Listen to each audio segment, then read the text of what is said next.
Албетте аял киши болуп туруп эркекти сүйүштүн кереги жок. Эркек 100% түшүнүчтүү калат аял киши.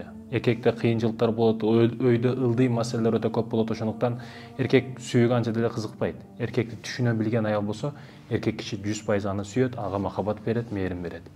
Ал эми аял кишини, урматтуу мекендешим, түшүнүштүн кереги жок.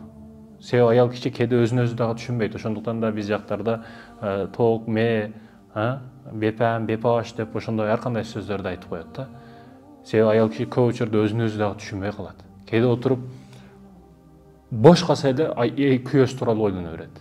Азыр күйөөм мындай кылып атат, андай кылып атат, мындай кылып атат деп. Ошондуктан көп учурда бош калтырбаш керек. Ал эми эркекти 100% түшүнө билүү керек, аялга мээрим, махабат, мээримдүүгө билүү керек. Аны сүйдүм, күйдүм деп айткандар өтө көп. Мен сени сүйөмүн, жакшы көрөм деп айткандар өтө көп. Бирок аялга мээрим, махабат бергендер өтө аз да. Ошондуктан ага берилип, ага көңүл бөлүү деген нерсе, мээрим берүү деген нерсе бул башка. Бирок сүйдүм, күйдүм деп тилде айтып коюу, сүйөмүн деп коюу бул башка нерсе.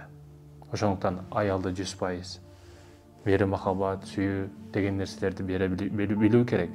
Ал эми аял болуп туруп эркекти түшүнө билүү керек. Себеби эркектерге да көп кыйынчылыктар болот. Сиз ойлобоң, ал ичинде жан дүйнөсүн билбейсиз. Сизге көп нерсени айтпайт. Эч кимде жок, бирок өзүндө бар проблемалары бар да анын дагы. Ушундай.